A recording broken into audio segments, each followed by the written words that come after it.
Asante. Haya ndio maeneo muhimu ya mtoto wa kiume, si ndio? Twende mtoto wa kike. Ni eneo gani? Mtoto wa kike na maeneo mengi kweli kweli. Unajua mwanaume ana sehemu 7, mwanamke ana sehemu 8. Sawa Lakini vile vile ogani za mwanamke ni nyingi kuliko ogani za nani? Maeneo ya kutamanisha ya mwanamke ni mengi kuliko maeneo ya nani? Mimi nikivua shati na uwezo wa kutembea hapa mpaka kule Sheri. Wewe vua shati hapa uone kama watu hawajaja kukufunika dada kawachizi huyu. Lakini mimi nikivua shati yeye anasikia joto. Kwa sababu eneo langu la kutamanisha linaanzia hapa mpaka hapa. Nimemaliza. Tumeelewa?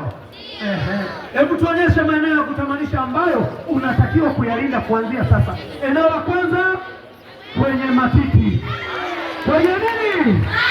Linda matiti yako hayo, sio mjinga tita akushika nyonyo.